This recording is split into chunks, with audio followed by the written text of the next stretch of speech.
कुरान मजीद की एक आयत है जिसको पढ़ के कुछ लोग सवाल करते हैं कि अल्लाह सुब्हाना व तआला जिसका चाहता है रिस्क बढ़ाता है, जिसका चाहता है रिस्क घटाता है। और एक और आयत के मुताबिक अल्लाह erases what he wants, erases from where. तो बहुत से लोग के माइंड में क्वेश्चन आता है कि व्हेन एवरीथिंग इज रिटन, अल्लाहुल महफूज में आपने बात की कि पेन ने राइट कर दिया है जो कुछ होने वाला है, क्रिएशन से लेकर क़यामत तक everything is written. So what is being talked about in these आयास के रिस्क बढ़ता है, रिस्क घटता है, दुआ तकदीर को चेंज कर देती है, फिर उसका क्या कॉन्सेप्ट है? अदरवाइज तो अगर हर चीज लिखी है, the script has been written, तो फिर तो we are all just actors, right?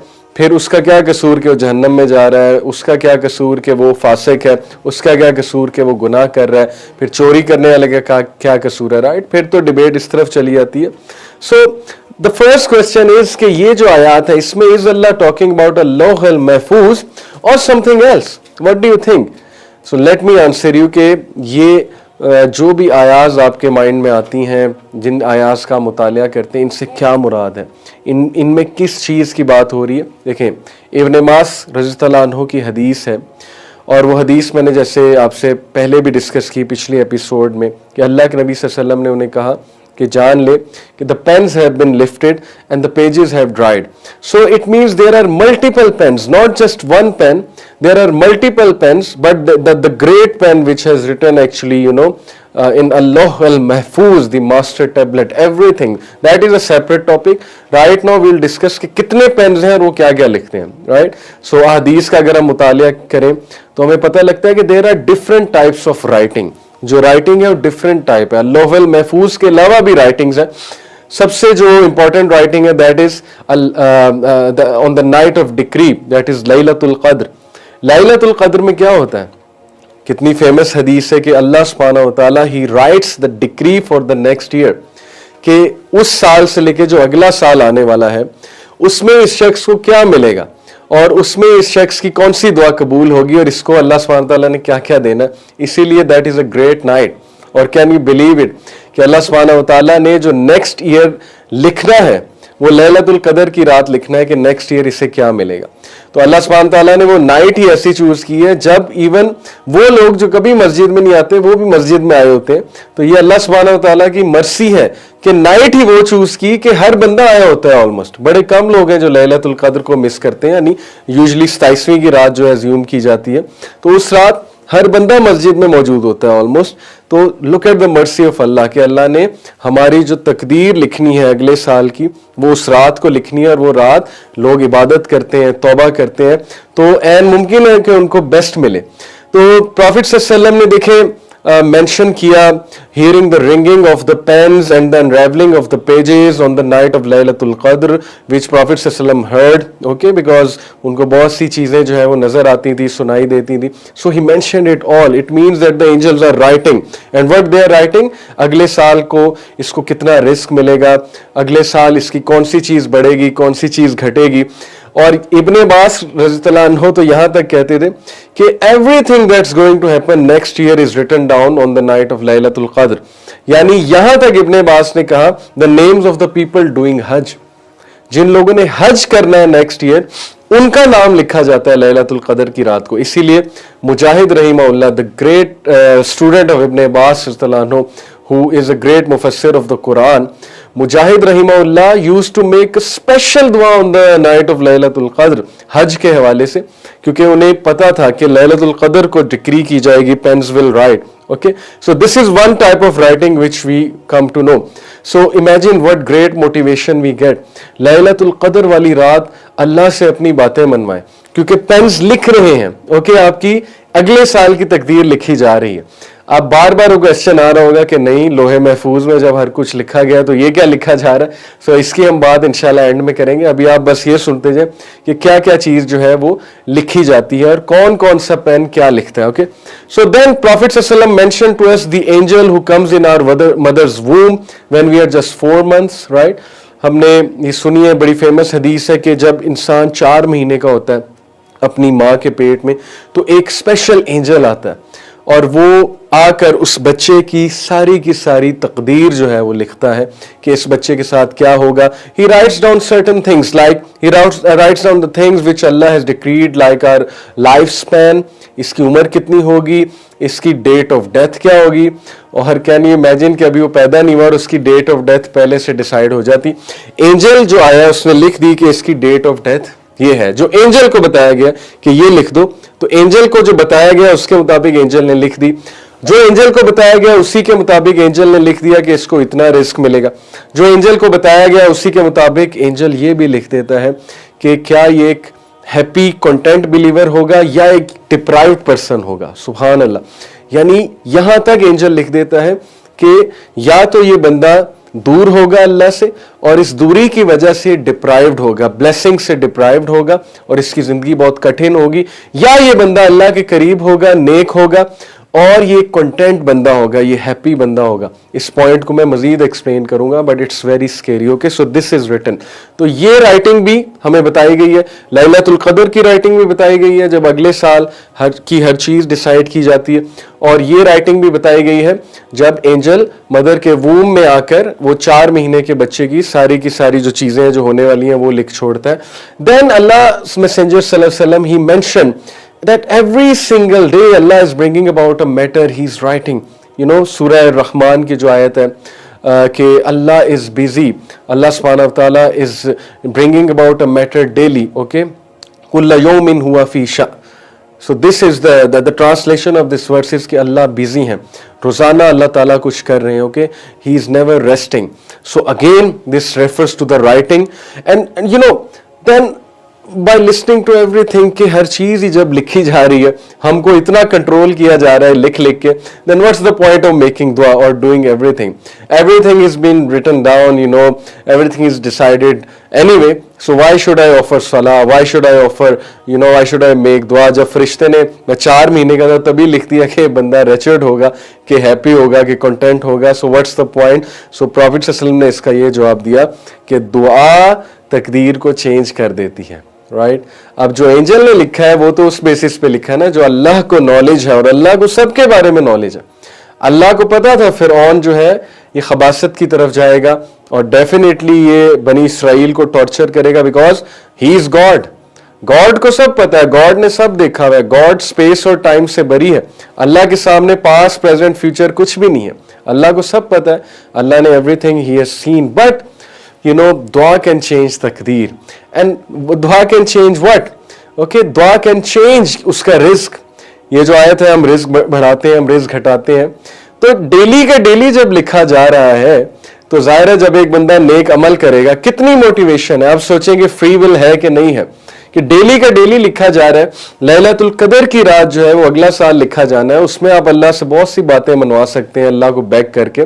So you have all the control you want, you have all the free will you want. Right आप अल्लाह से ही मनवा सकते हैं अल्लाह की मिन्नत समाजत करके कि मिसाल के तौर पे इफ़ यू लाइक समवन, मिसाल के तौर पे if you want to achieve something as long as it's halal, it's good for you, it's productive. Right and you can also pray to Allah कि अल्लाह इस चीज़ को बेहतर बना दें अगर वो चीज़ इतनी बुरी नहीं है कि वो बिल्कुल भी बेहतर नहीं बन सकती. So you can make all these दुआज और तकदीर से बकायदा दुआ जाके लड़ती है और तकदीर को चेंज कर देती है. मैं आपको हदीस सुना रहा हूं, इब्ने कय्यम का भी यही एग्जैक्टली इस तरह का कोट है. So this is what I am talking about. ये वाली तकदीर जो डेली लिखी जा रही है, this can change, this can alter, you know. And someone is doing charity, someone is making दुआ, उसकी वजह से जो है उसकी वो तकदीर ऑल्टर हो जाएगी. So how beautiful a concept this is and this answers all the questions. लोग पूछते हैं what are we doing then, and we are doing everything. हम दुआ नहीं कर रहे, हमें तौफीक नहीं हो रही.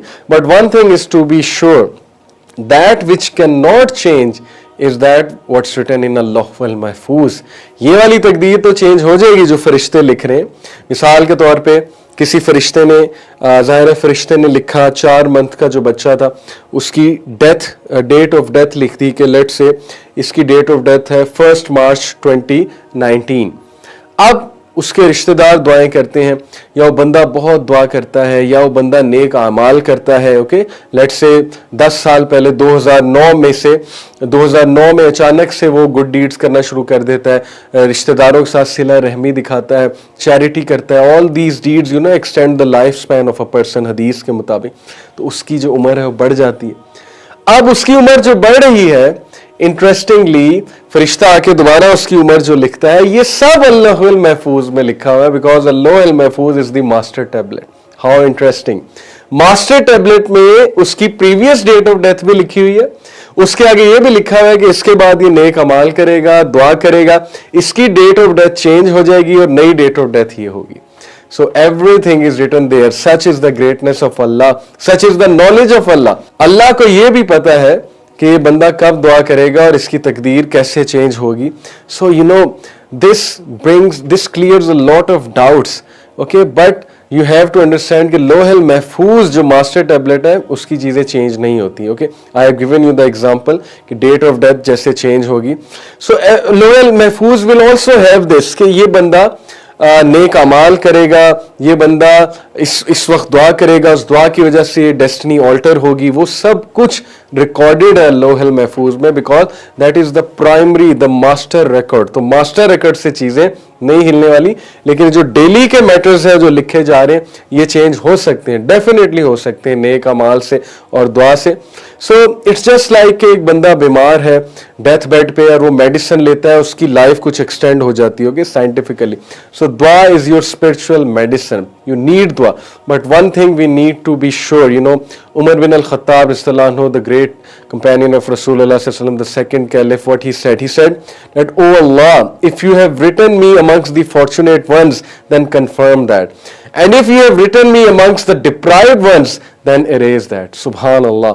हज़रत उमर ये दुआ करें कि अल्लाह, अगर आपने मुझे लिखा हुआ है फॉर्चुनेट वंस में, यानी कि खुशकिस्मतों में जिनकी लाइफ अच्छी होगी यहाँ पे, तो प्लीज उसको कंफर्म कर दें, उस पर मजीद ठप्पा लगा दें, यानी एंजल्स मजीद उस पर स्टैंप लगा दें। और अगर मैं डिप्राइव्ड वंस में से हूं, यानी मैं डिप्राइव्ड वंस में से हूं, या कि मैं फॉर्चुनेट वंस में से हूं, और अगर मैं डिप्राइव्ड वंस में से हूं, तो अल्लाह आई बेग टू यू कि प्लीज उसको चेंज कर दें, मुझे फॉर्चुनेट वंस में से बना दें। सो कैन यू इमेजिन हजरत उमर हमें क्या सिखा रहे हैं और कितनी खूबसूरत दुआ कर रहे हैं कि दुआ तो करो, हर चीज चेंज हो सकती है, Allah loves to hear from you. और इससे एक और बात साबित होती है कि हजरत उमर रज़ियल्लाहु अन्हु ने कहा, उन्होंने कहा कि मुझे ये डर नहीं है कि मेरी दुआ कबूल होगी कि नहीं, बल्कि मुझे ये डर है कि अल्लाह मुझे दुआ की तौफीक भी देगा कि नहीं देगा। कितनी खूबसूरत बात है और कितनी डरने वाली बात है कि तौफीक मिलना ये भी अल्लाह की बहुत एक बड़ी नेमत है, और तौफीक ना मिलना इससे हमें डरना चाहिए कि हम अल्लाह से बात भी नहीं कर रहे, किसी चीज़ की विश भी नहीं कर रहे, दुआ भी नहीं कर रहे। इमाम इब्न अता रहिमहुल्लाह, उनका बड़ा जबरदस्त कोट है इस पे। ही सेड कि इफ अल्लाह सुब्हानहू व तआला allows your tongue to move to ask him of something, know that अल्लाह wants to give you something. यानी जब आपने कहा अल्लाहुम्मा, ए अल्लाह, जब आपकी जुबान से ये लफ्ज निकले ए अल्लाह, तो जान लीजिए कि अल्लाह की तौफीक है और अल्लाह आपको कुछ देना चाहते हैं। कितनी जबरदस्त बात है। तो जो शख्स सिर्फ अल्लाह से अल्लाहुम्मा ही कह दे, अल्लाह पुकार ही ले, वो जान ले कि अल्लाह की तरफ से है, और उसके अच्छे दिन जो है वो शुरू हो गए, क्योंकि अल्लाह सुब्हानहू व तआला loves that person and he is going to give him something. But keep one thing in mind, while asking Allah subhanahu wa ta'ala, keep this in mind that what we deem fit may not be fit. Okay, sometimes वही चीज कुछ और लोग deserve करते हैं और जाहिर है कि उनको मिल जाएगी, या एट टाइम्स वो चीज़ हमारे लिए बहुत पेनफुल होगी और डेफिनेटली वो चीज़ हमारे लिए एक पेन का कॉज होगी। सो इसीलिए अल्लाह सुब्हानहू व तआला जो है वो बेसब्रे की दुआ कबूल नहीं करते, हेस्टी पर्सन की दुआ कबूल नहीं करते, क्योंकि वो हेस्ट कर रहा है, वो कह रहा है अल्लाह मेरी दुआ नहीं सुन रहा, मेरी दुआ नहीं सुन रहा, मेरी दुआ नहीं कबूल कर रहा। और एक और बात याद रख लें कि बहुत से लोग दुआ करते हैं, वो चीज़ नहीं मिलती, फिर वो दुआ ही करना छोड़ देते हैं। This is a very myopic mindset. Okay, इस तरह अल्लाह को नहीं परखना चाहिए, बल्कि Allah knows what is best for you and he will give you if it's best for you. And then इस्तिखारा इज द बेस्ट दुआ। बट सम पीपल थिंक इस्तिखारा जो है it is for an answer, they are waiting for an answer. वो तकिए के नीचे कुछ छुपाते हैं, सुबह उठ के देखते हैं वो चीज़ का रंग तो नहीं बदल गया, हमें आंसर तो नहीं मिल गया, फिर वो ख्वाबों में ख्वाब डिस्कस करते हैं कि ख्वाब में हमें क्या इशारा आया।